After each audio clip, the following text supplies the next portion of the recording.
This B Podcast Network show is presented by IXL. IXL's all-inclusive online teaching and learning platform simplifies edtech needs and accelerates achievement in 95 of the top 100 U.S. school districts. IXL delivers personalized learning across a comprehensive pre-K to 12 curriculum, including math, language arts, science, and social studies, and it helps you assess student performance through actionable real-time insights at every level of your school or district. This one solution performs work that typically requires dozens of different tools. Want to find out why so many leading districts trust IXL? Visit ixl.com/BE. That's ixl.com/BE. We're proud to be sponsored by MyFlex Learning. MyFlex Learning is a scheduling platform that helps middle and high schools meet the individual needs of all students. Schools can easily create and manage time for flex blocks, win time, activity periods, RTI, counselor and teacher appointments, and much more. And with its built-in accountability tool and reporting features, MyFlex Learning solves your challenges around getting kids where they need to be and understanding how flex time is spent. Make your flex time work for you. Visit myflexlearning.com/BE to learn more and receive $500 off the first year. That's myflexlearning.com/BE.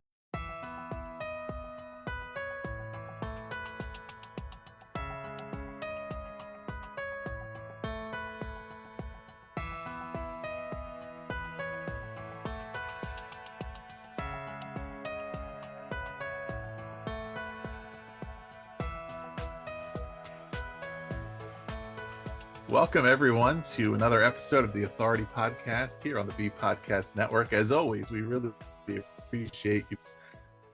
AI, artificial intelligence. Sometimes it can seem like all anyone talks about nowadays, but if you've been listening to the Summer of AI series on Transformative Principle, for example, you know how important it is that we really do discuss AI thoughtfully, understand what it means for the future of education, for our students, for the economy, right? And everything that's happening in our schools, preparing our students for that future. So today, I'm really pleased to bring you a guest who has much to say on this topic. He has a brand new book out on it.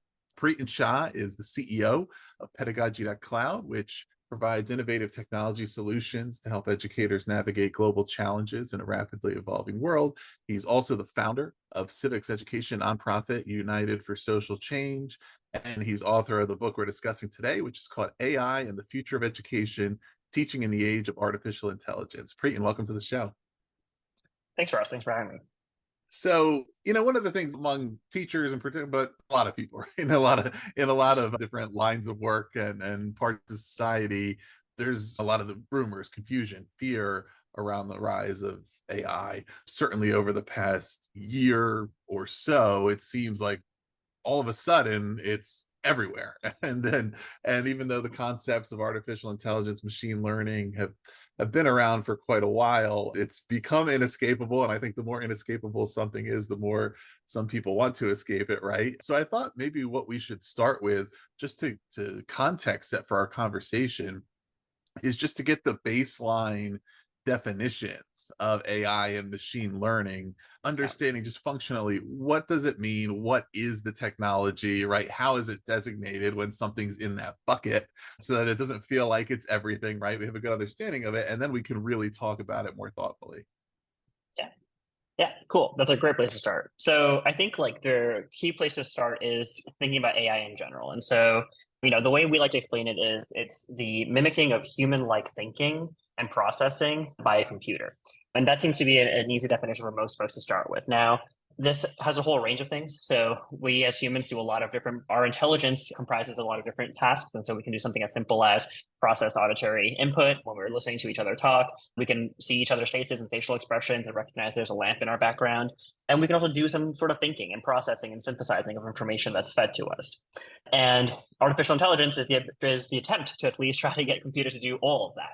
And there's subsets that technology has already been able to do in the last couple of decades. Our Siri systems can artificially output voice the way a human might output voice. Now, those aren't really great at actually processing the input and coming up with original thought, but the ability to mimic human voice and words is actually really good. So that's what it's the intelligence that it's trained on, the intelligent task it's trained on, rather, is that. Now, none of that is what's causing the uproar though. And so no one's freaking out in schools because of Siri. Folks are freaking out because of a particular new implementation of this, which is the generative AI landscape. And generative AI, it's kind of in the name there, is artificial intelligence that actually generates tasks. And so while a lot of these other AI tasks are great at regurgitating, at classifying, the new technology that's coming out is much better at creating original output. And the way it does this, and I'm going to try to make this as simple as possible for the sake of, so we can get to the core of the impact here, is that it takes a large data set. And so, for example, OpenAI's ChatGPT has taken a large data set of text, and then it tries to figure out what's going on in that data set. So it looks for patterns, it looks for things that it can recognize as hallmarks of different types of data within it, so that it can replicate those things. And so it might recognize that the word that always shows up in this particular context, the word always shows up in this particular context, and then it starts to build bigger and bigger understandings of the human language based on that. In my work, I've collaborated directly with hundreds of educators to support their success. Do you know which of their edtech frustrations comes up time and again? The sheer number of tools out there and the difficulty of knowing which ones schools like theirs are using to get results. IXL is different. Not only does it perform the functions of dozens of tools, it's currently delivering results for 1 in 4 U.S. students, including those in 95 of the top 100 districts. Another major pain point that comes up: when a school is excited to implement a new tool only to find out the teachers hate it. Yikes. It helps to know that IXL is loved and trusted by more than 1 million teachers, saving them time on prep work while enabling them to better support student learning. IXL is research proven to accelerate achievement. Studies across 45 states show that IXL schools outperform non-IXL schools on state assessments. And independent research from Johns Hopkins University verifies that IXL meets ESSA Tier 1 standards.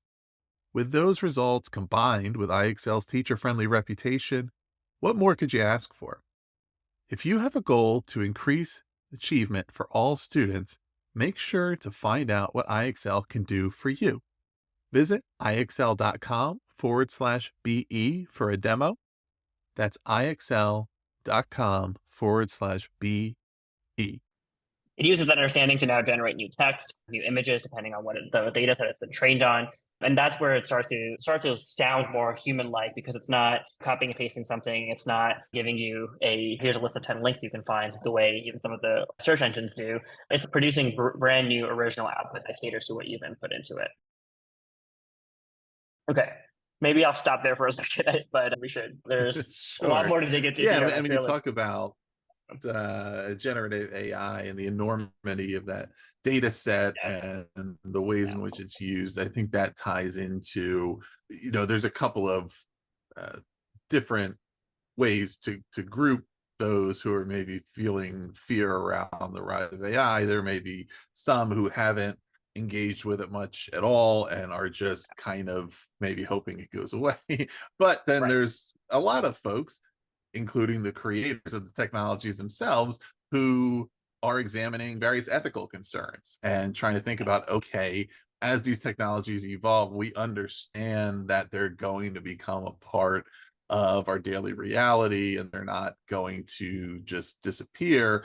But how does that impact ethics in a variety of areas? When we're dealing with students, of course, we have even more concerns around their privacy and their data and the ways in which they engage with technology. What are some of the ethical concerns that are important that we think through as we're considering our implementation of AI tech?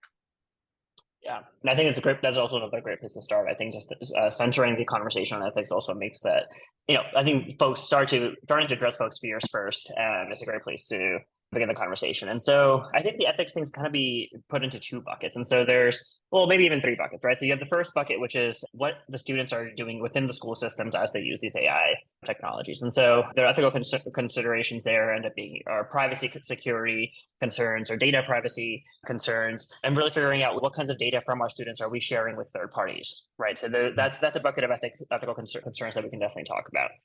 The second is, what are our students going to do with this technology, right? So how are they going to be using this technology within their own lives outside of the school systems? What kinds of AI literacy are we building with our students so that when they're at home using ChatGPT, they're not using it in a way that's actually, unethical or is damaging or harmful to somebody else? And then the third, or hopefully as they all grow up and they become pioneers in these fields, they start using this technology in their careers, also so that they have that mindset of what kinds of data sets are we going to use when I'm working at it as an engineer, and to make sure that my algorithm that I'm building is not biased, right? So all the AI literacy components there in terms of building students who are responsible users of AI technology and responsible creators of AI technology in the future. The third is our ethical concerns that we have with any new technology in the education space, which is making sure that we don't make the achievement gap worse, which is making sure that the digital divide is solved so that we're not exacerbating the implications of that, and figuring out ways that we're not leaving behind students in terms of as we implement new technologies by either limiting their access or by moving too quickly into implementing the technology. And so I think those are three buckets of ethical areas. I think we can talk about all of them quite a bit, but I would definitely want to sort those concerns into those three buckets. Yeah, what's going on, particularly on the student data privacy piece, because that's of course been an ongoing concern for as long as tech's been around, right? And every tech company has had to consider that, grapple with it, improve their processes. And now we have technology that's fast moving, that's freely available, that is collecting more data than ever before, right? And that students are also, as you said, like using on their own time in addition to potentially in schools. So it's not just a classroom technology, and yet it's happening at such a rate that there may not have even been enough time for these students and the adults around them to even think about, okay, what data are we even giving to this thing, and what does that mean, and how might it be used, and is it personally identifiable, and what is all that? I mean, what's the progression of those conversations as it stands? Yeah, I think this is where we are starting to see some of the conversations take place and finally see some implications of it too. So I think thinking through what kinds of data we have media literacy conversations for our students already, right? We talk to them about what they share on social media, what they chat with folks about on social media, what they post on their profiles on the internet. And we try to create healthy habits around this so that they're not sharing personally identifiable information already with, like you said, existing technologies that we're either implementing in schools or we know that they're accessing outside of schools. The reason this technology becomes a little bit more complicated is because it's collecting so much more data. And that's crazy in the context of when we know how much data Google is collecting, when we know how much data Facebook is collecting, to say that it's collecting even more data is kind of frightening. But the amount of data that's exchanged when you're having multiple conversations, naturally flowing conversations, and then especially using an educational context where they can be talking about, what they might be writing a personal statement for a college, let's say, lots of personal information shared there. They might be reaching out for SEL help, whatever it may be. However we start implementing these technologies in our classrooms, the amount of data they'll collect is going to get greater and greater. Now, data collection on its own is not bad. It might actually make this technology actually more powerful in productive ways, right? In fact, I think that as we started with, this relies on some form of data collection in order for it to be effective. And the way that we reap the benefits of this AI technology long term is by giving them the data that we need and by letting it personalize it to the data that we're providing it. The concern is what this is done with that data. And so this is where the accountability structures, whether they be governmental, whether they be consumer-based, and whether they be self-initiated by these companies themselves. And I think most likely some combination of all three, where I think our teachers and schools will be making decisions that will influence what kinds of safeguards the companies put in place. It does look like these companies are at least trying to have a data privacy first rhetoric, at least. We'll get to see how much of this becomes implemented in actual practice. And then we'll have to wait for some policy guidance from the top. But all of that, the concern really is like we need to share as much data as possible to make it as effective as possible, and while making sure the data is not used for any other purpose. And that's always the key with any of our data privacy concerns, is always what is done with the data besides what we are asking them to do with it. And this is where we saw some of the opt-out clauses that started coming out in terms of allowing it to be trained, deleting of the data that's used within these systems. And I think we'll see more of that conversation, right? I think we'll see more about, the data is only stored for XYZ days. It's not used to train anyone. What access is provided to anybody else? Because my worries are, it's one thing to commercialize this data, and that alone is a massive concern. If folks, the amount of data they have to be able to, and combine that with the power of generative AI, And now you have hyper-targeted commercial ads, you have hyper-targeted pamphlets going into the mail based on these conversations. And that's a concern on its own. And then as a civics nonprofit founder, I have to mention that there's also a huge civics component to this. And so these companies having access to that much personally identifiable information, knowing how a student thinks, knowing how a student writes, knowing how a student is processing information that it's being fed, can all be a massive tool in misinformation campaigns. And so the concern really is, are we making sure these companies that are collecting this data are using it only for educational purposes that we're opting into, that students are opting into, that parents are opting into, obviously, at the K-12 level? And are we making sure that this data is secure enough so that it's not being used in any malicious way, whether those be commercial purposes or misinformation manipulative purposes in the civics angle as well? Right. And also on the other point, I think one of the topics that comes up a lot in these conversations that many within the education field are presenting maybe as their primary ethical concern. And yeah, I think tellingly, you didn't list it as one of them, because to me, it's a different topic altogether. It's teaching and learning is assessments, the fear of AI related cheating. What does that look like? And, the reality that it comes down to a question of, what are we teaching? What are we wanting students to learn? And are we creating assignments and objectives and learning targets that are not where cheating doesn't become the objective, right? Because if you really can use these tools just to complete an assignment, then it's the assignment. What's its value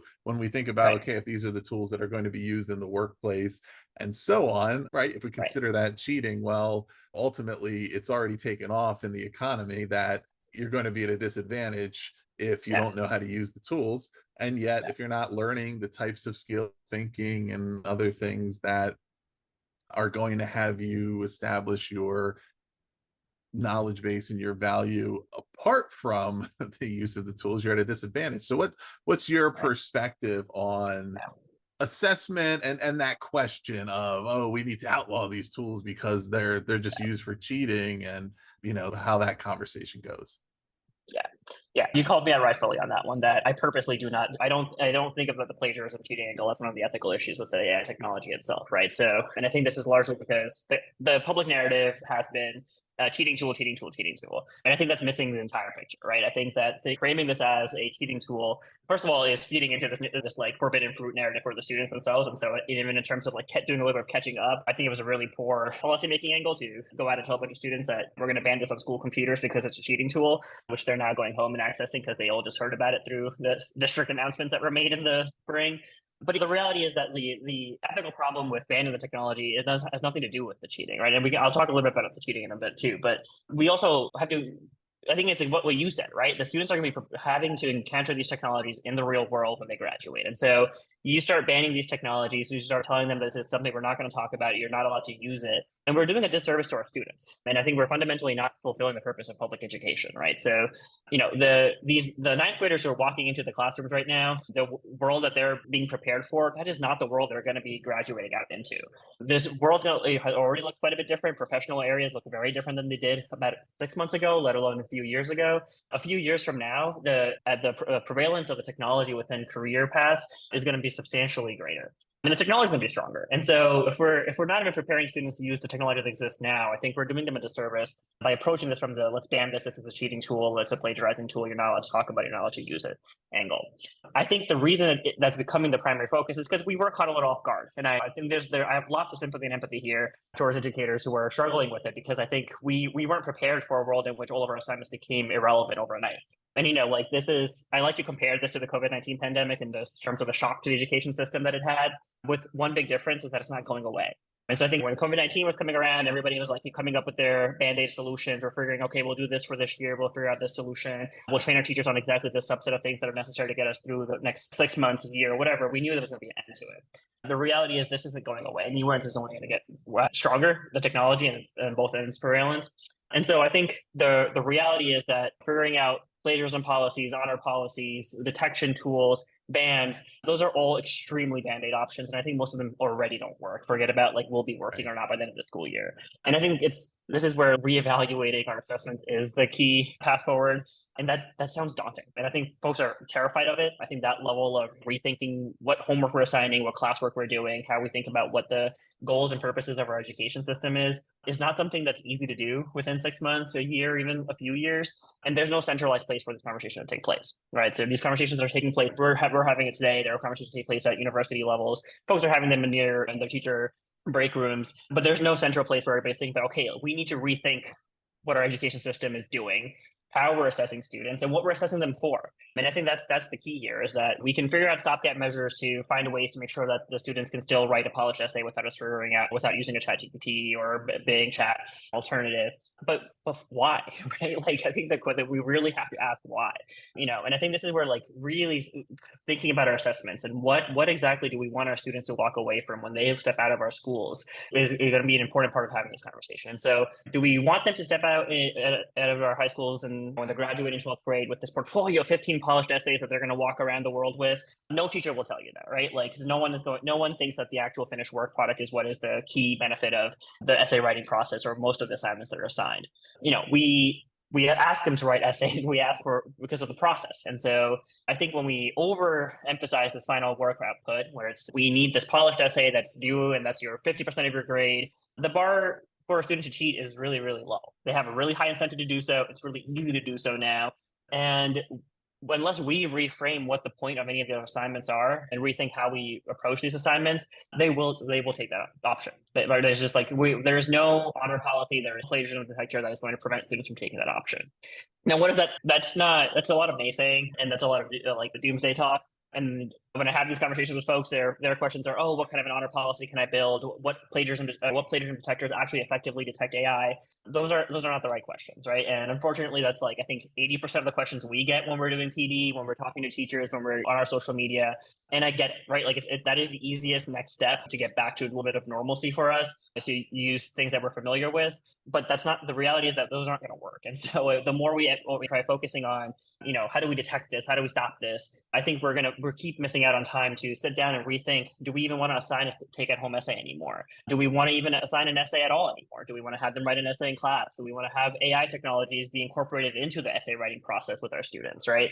And I think this is where we have an opportunity now to do what I think a lot of teachers have wanted to do, but standardized testing, teacher burnout, all of those things have prevented this level of innovation in the education space, is make our classrooms more active, right? So I like my go-to example, someone's like, what can I actually still do in my classroom that's AI proof? I'm like, we have so many options. Like we have options that we've all been using in small little bursts here and there. Graduate schools have been using. The case study method is a great example of like, go do whatever you want at home, study the case, talk to your peers about it, go talk to ChatGPT about it, do your research, but come to class prepared to talk about it, right? And I think that's where we're starting to emphasize to students that the goal is ingraining the knowledge within themselves, right? They need to know how to think about this stuff. They need to know how to articulate this stuff so that they can then have put this into ChatGPT and get a final work product, but just with their own thoughts, with their own reasoning. And they have some capabilities to actually ask the right questions, put in the right information to get the final work output.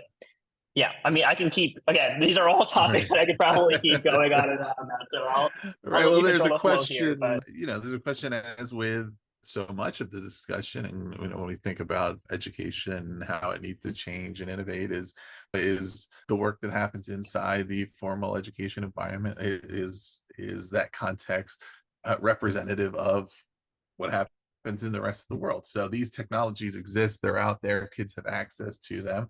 If we're not recognizing that, leading into that, and trying to make that a productive part of teaching and learning, all we're really doing is potentially doing a disservice to all students, but more likely really doing a disservice to students that are going to be less advantaged to begin with, right? Because they may have less access at home to technologies to learn from other people who know about them, whatever that the case may be. And so just because it's not happening in school, like some of the kids will learn about it, will learn how to use it, and then they'll be advantaged in that way, and other kids won't, and they won't be. And if the purpose of schools is to focus on that, it ties into, I had an interesting conversation yesterday around, we started talking about digital equity, right? And all the things schools have been doing over the last handful of years, pre-pandemic, during the pandemic, after the pandemic, and the various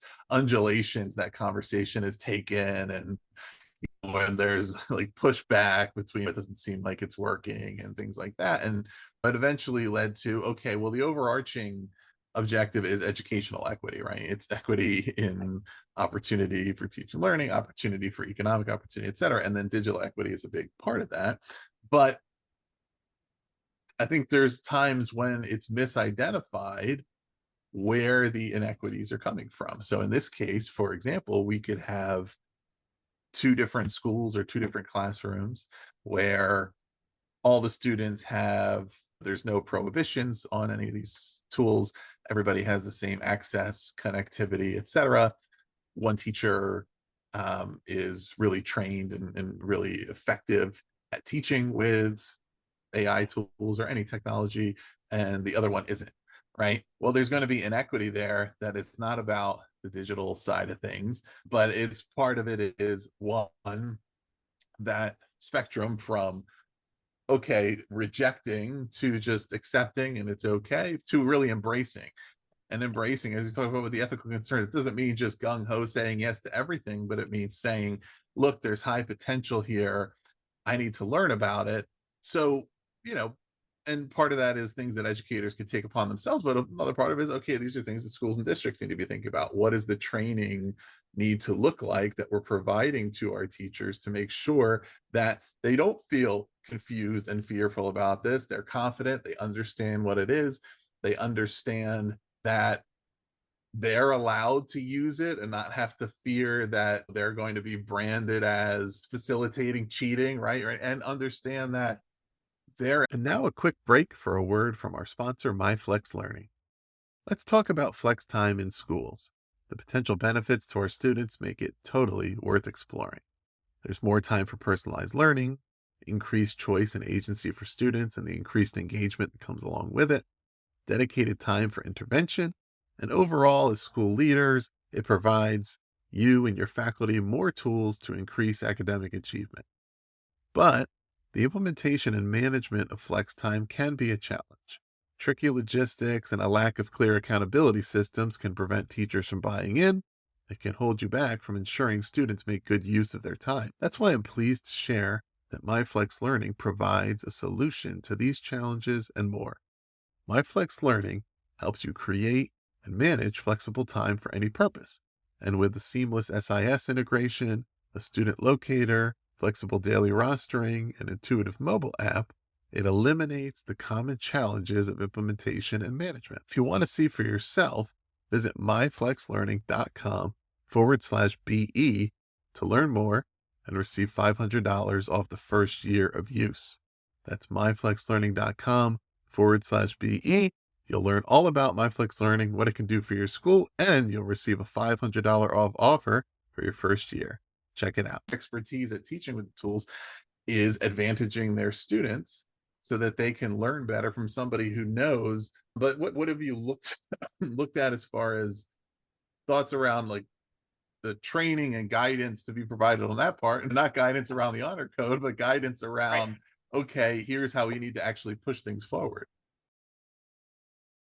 Yeah, and this is a big part of our work, is building some of the competencies within teachers, for teachers, providing direct support to teachers and working with districts. Because I think you're right that I think a lot of there's a weird range of responses that we've seen in the last 6 months, and I'm not convinced that any of them fully is hitting the head on the nail here. And there is like lots of workshops happening about figuring out your honor policies, like you're saying. And honestly, like at this point, like I look at those and I roll my eyes, because all those teachers are being left out in terms of having the conversation that they need to have to better serve their students this year. And I think this is where digital literacy among teachers in the country is already low, right? The amount of jokes that we saw coming out of the COVID-19 pandemic, the amount of catching up folks did just to figure out how to use digital technology tools to teach online, that gap was so wide And it required so much work directly with individual teachers. Districts really struggle to provide that support to teachers that I think we have to bridge all that gap and more in order to get teachers equipped in order to have these conversations. And part of the problem is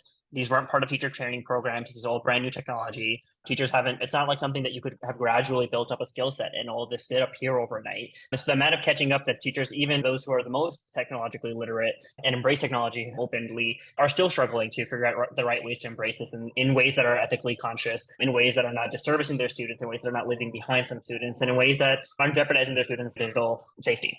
And I think this is where we need to do this piecemeal. And I think if we all try to play catch up in a year or two, versus starting to do have some of these conversations now, get some of this training now, it's going to make a huge difference. But I do think the districts are responsible for this training. And unfortunately, what we're hearing from a lot of folks is the guidance top down this year has still been figure it out all out in your own classroom, write your own policies. If you want to seek some training, if you want to use this tools, we'll unban it for teachers, but keep it banned for students. There is not the level of urgency that I think really needs to be there in order to equip teachers with the right amount of resources so that they can learn the technology themselves, figure out how to both use it in their own workflow, and then have productive conversations with their students about it, right? And I think you're right that it's not just about the technological access alone is a massive cause of digital divide in the country for this, right? So we will continue to see school districts that don't have one-to-one devices, that don't have even the internet bandwidth in order to be able to support the students using this technology in the classrooms. But that won't be enough. We can continue to solve those problems, but if we're not building that competency amongst our teachers, there is no resource that we can provide that is a hardware, software resource that is going to solve the problem, because these conversations need to take place in productive ways. And I think the other thing you hinted at, and this is one thing that we like to highlight with our cohort as well, is that the students are partially relying on these technologies and not talking about them with teachers because they don't feel like they can. Right. So the students, they know it's being branded as a plagiarism and cheating tool. So even if students want to use it in a productive way, they want to use it to brainstorm, they want to use it to do research, they want to use it as an individual tutor, the chances that they will open up to their teachers and have these conversations is close to zero right now. And so when teachers are being extremely strict about whether or not it's allowed to use, when they're not seeking that information, I think that the students are being told that this is something that they need to do behind the scenes. And I think bringing this out into the open, having open conversations about, okay, these are technologies that are being used in these particular ways. Here's how I accept the use of the technologies. Here's how I use them myself as a teacher. Here's how I generated your homework assignment using an AI last night because I wanted to give you extra practice problems, right? Having those open conversations showing that, I think but we need to get teachers to be doing those things in order for them to have those conversations with students. But yeah, I think Yeah, and you've indicated, right, a good opportunity there for student engagement, right? Students that are engaging in some learning on their own, they have questions that they might want to bring to their teacher and they feel like they can't. And as we've talked about, right, it's a top-down concern in a learning environment. If the principal of the school says these tools are cheating, then of course the individual teachers don't feel like they can go out and use them because they're going to say, well, why are you all encouraging cheating, right? So we need to not just allow it, but encourage it and say, look, once we get to, we're going to find realistic limits and parameters and do's and don'ts and as we go, but we need to explore here. And why wouldn't we want to create those opportunities and enable those opportunities to really engage with our students around things that they're interested in, and to have that happen organically and naturally. Right. Yeah. And I think this is where we can have so many more productive conversations about the positive potential in education, right? And so I think if we start to have this conversation with teachers and we start to provide them that guidance, and you're right, I think it's not the folks are being told that this is plagiarism at all levels, right? And a cheating tool at all levels. And so I think the hesitancy to spend some time figuring out how to productively use it in the classrooms is pretty high right now, because that is the rhetoric that they're getting from administrators. That's the rhetoric they're getting from the media. And so to sit down and think about how to bring this technology open-handed, welcome it into your classroom, the bar for that is really high. And so it takes a large amount of convincing to get folks to do that. But I think we have a really good potential here. There's really good potential here to use this technology in ways that serves both teachers and students better. So post the pandemic, there's a massive burnout crisis in the country. Teachers are struggling to keep up with their workloads. Students are extremely behind. We have massive problems that seem currently unsurmountable. Folks, there's random solutions coming out here and there that folks are trying different things, but we have not caught up from the learning loss that happened during the pandemic, and teachers are struggling because of that. When we had teacher burnout pre-pandemic, post-pandemic, that problem has gotten even worse. And these technologies, in my eyes, this is the light at the end of the tunnel.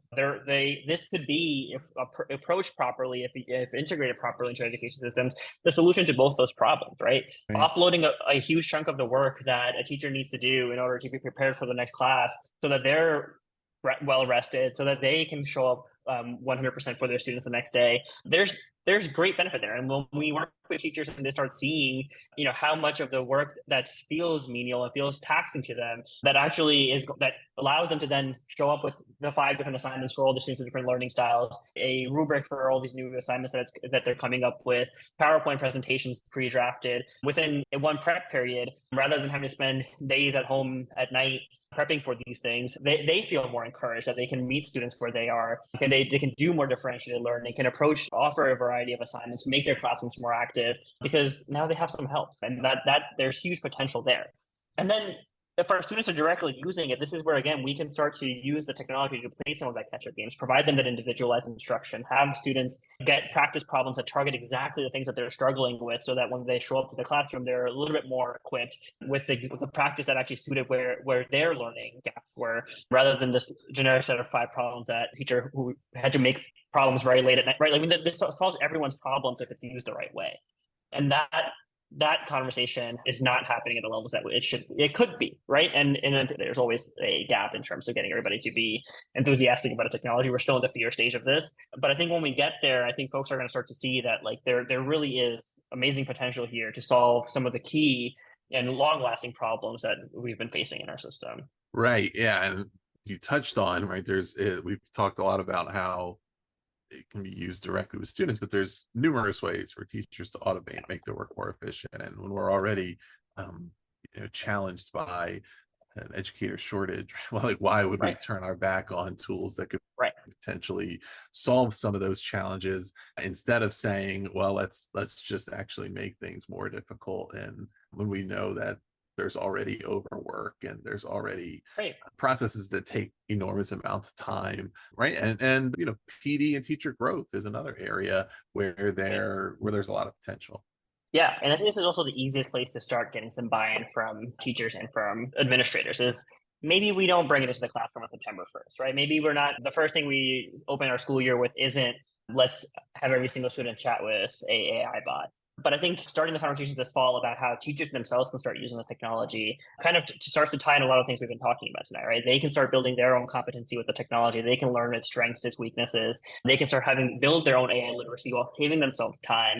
But I think that this is a great, and without risking any of the without any of the considerations about what data are we, obviously, again, there's considerations here about what data the teachers themselves are sharing about students, but without they're more control of that than students having individual conversations. And so to me, this is the lowest hanging fruit of AI implementation this fall, is let's get teachers to start using this technology in productive ways to streamline their own workflow that's independent of student usage, right?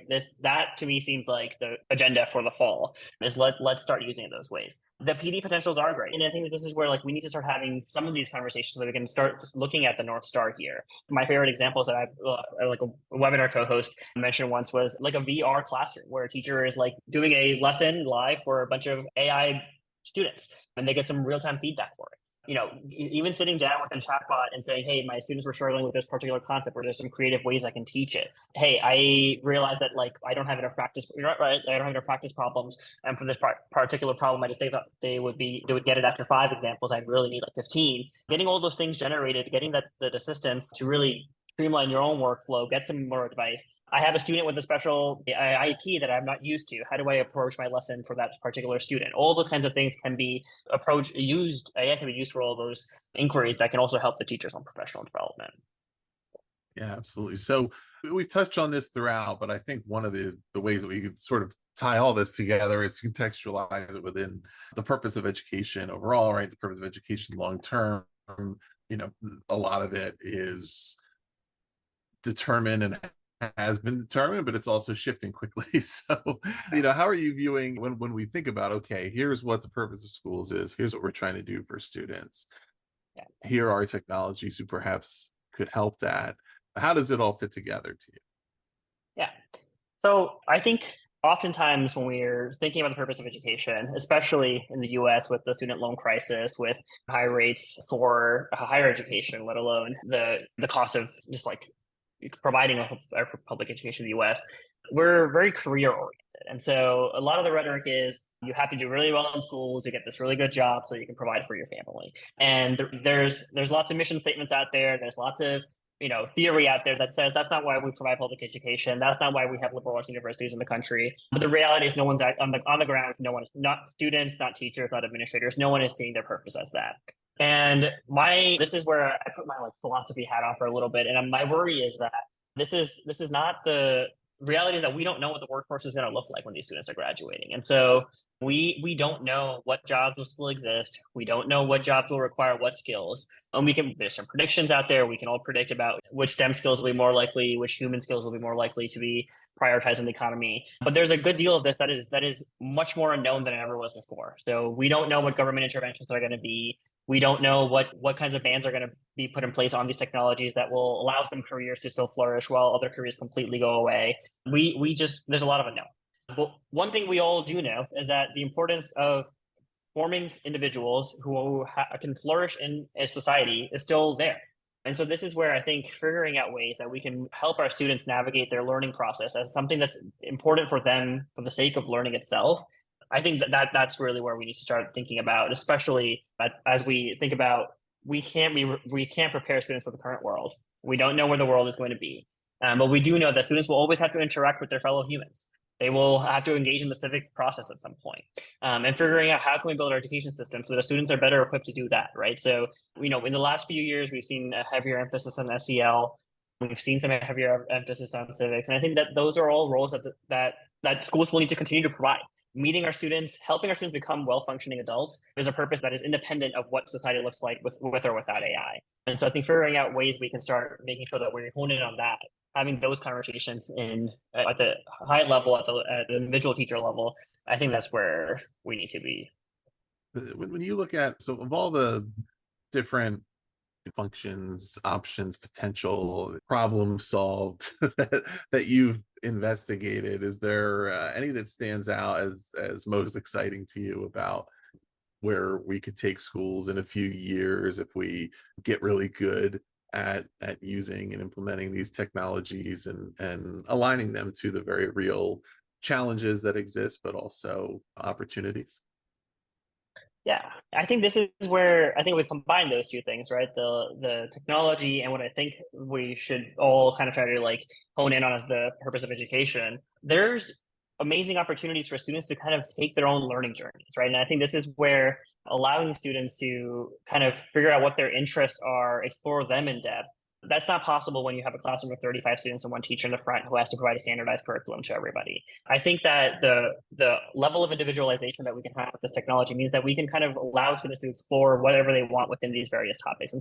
And that can mean and I think there's like ways that that's possible now without a revamping of the education system, without a revamping of how we think about what the purpose of education is, that are also really exciting. And so my go-to example for something we could do right now is we can make math word problems that cater to every student's individual like favorite topic. And so you can have the exact same math problem that for all 30 students, and one can be about sports, and one can be about a Disney movie, and one can be about climate change, depending on what the students' interests are. And so you're kind of starting to meet students, help them see the context of what they're learning within their own interests, within what they find interesting, get them more engaged because now they kind of have a little bit more interest in the actual learning process because they're getting things that are naturally of interest to them.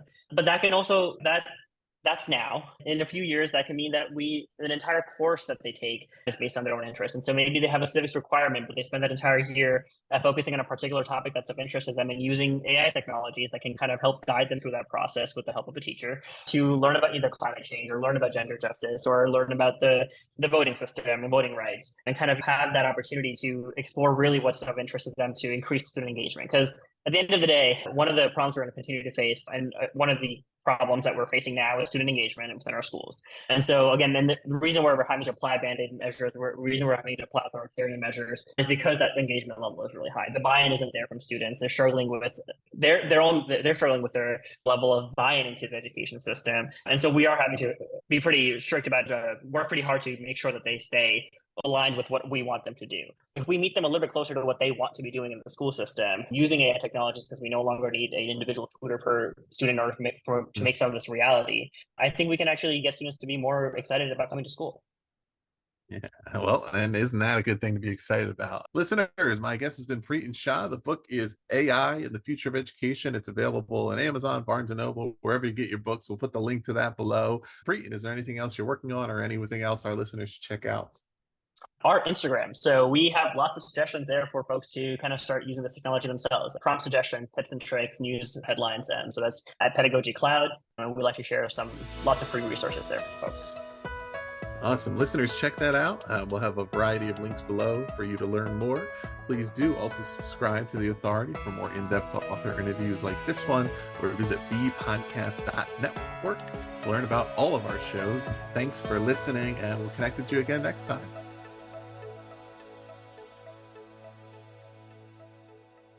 This has been The Authority Podcast, hosted by Ross Romano, edited by Gage Sanderson. Do you want to simplify your school's technology, save teachers time, and improve students' performance on state assessments? You can do it all, but don't waste another minute. Head straight to ixl.com/BE to learn how IXL's research-proven teaching and learning platform can help you achieve all of these goals. That's ixl.com/BE.